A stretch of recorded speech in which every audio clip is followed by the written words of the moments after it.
Hey guys, Robert at Cascade Transmission Parts here with a new product release video. We just got these in a couple days ago. As soon as they hit the market, we wanted to try to bring them out for you guys. This is for the RFE family of transmissions.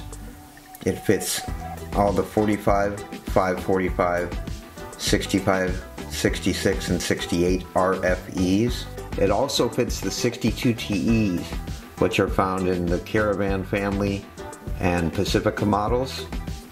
This is the external wire harness repair kit that mounts to the top of the solenoid block. The wiring on it, let me give you a close-up here.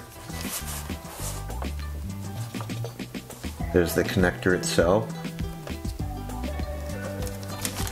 And it is a splice and design harness, so you've got to strip the ends and either solder or use crimp lock or whichever you prefer. My preference is to solder each one. It's a little tricky if it's in the truck, of course, but when soldering these, make sure you put some heat shrink over the top and then you'll seal it up with a lighter or heat source when you're done. This is the flip latch that locks down onto the solenoid block that I'll demonstrate here in a moment. It is not a factory part, it is a secondary market item, but we did some testing on it and so far they seem to be very, very strong. The internal connection pins all seem to be pretty solid. Again, here's the flip latch. You can see that.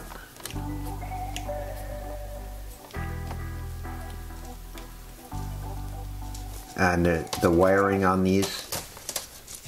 this wiring loom is exactly 12 inches from the end to the base of this connector here.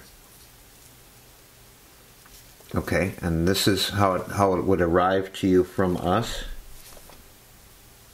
with this gray insert in here. When you first receive it, just kind of a heads up, we sent it out to a couple techs and they immediately did the first thing that we did as well. So you'll want to remove this little gray insert that's shown here. It is simply a guard to protect all the internal pin plugs from damage during transit, packaging, shipping, and so on. So here's the same connector, and we've removed the gray insert. If by chance you haven't watched this video yet and the gray insert is still in it and you install it into your solenoid block, you can simply remove this part of the connector. The gray insert will remain. You just got to get on it with a pair of needle nose pliers or vice grips, and I've found there's this little larger section of flat spot here.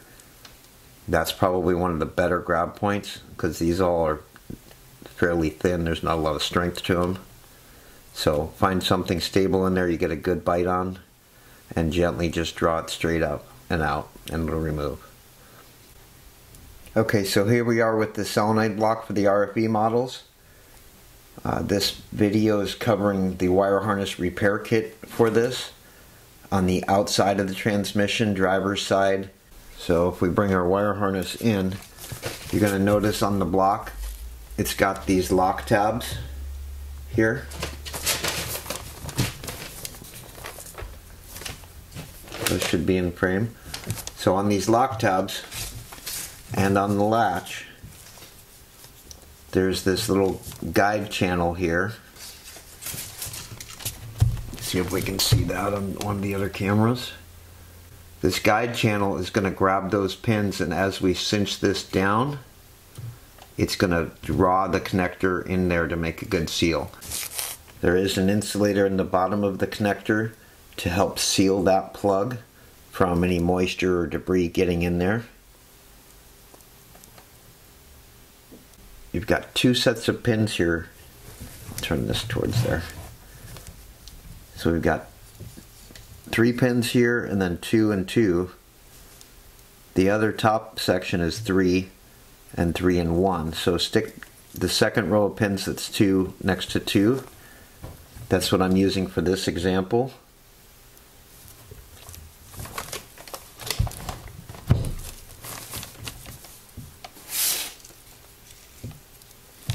So we're simply, I'm going to rotate this a little bit here.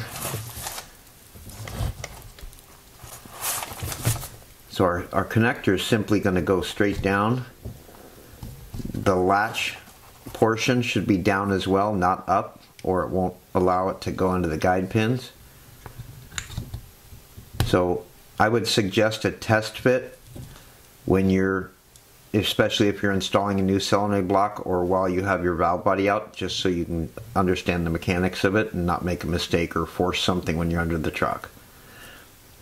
So I simply just start it and get it lined up on the connector, and then the gray lever here, I'm gonna, with my thumb, push on the top of the plug, and with my extra couple fingers there, I'm gonna slowly draw it down, and once it's on there it will click, or should click.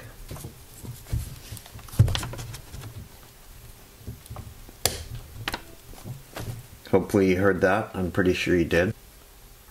Tech tip for when you're removing the factory one, you can unsnap the latch and then gently push down, and it's going to help lift that connector, the factory one that you're replacing, up and off.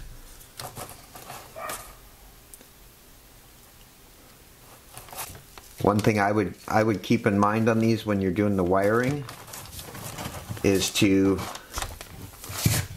follow your wires out of your factory plug. Don't just cut your old one off your truck.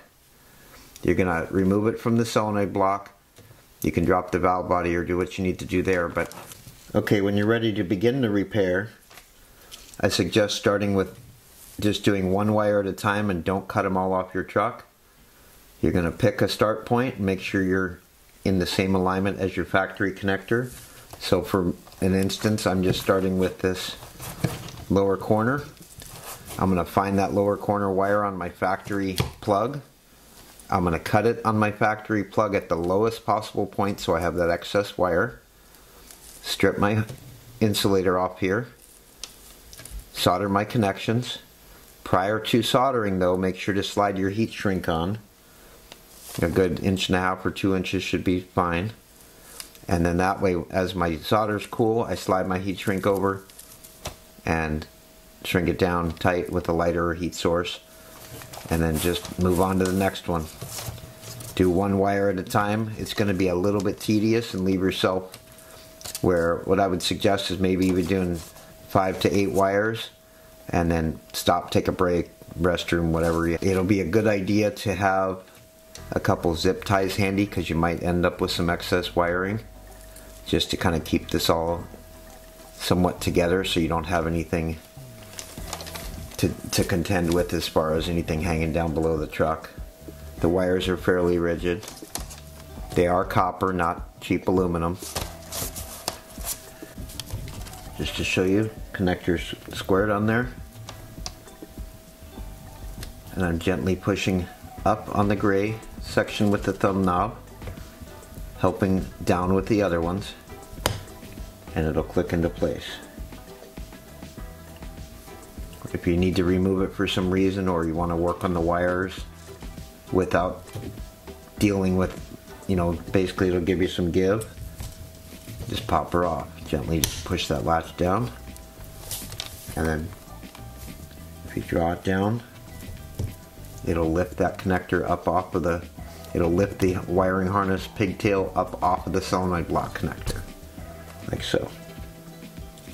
Any kind of terrain that was aggressively uneven, where if you had any loose wires or a branch came up underneath the truck and snagged one or more, or the whole cluster, the whole harness loomed down, that could catch and either damage this connector or rip the wiring out of the truck.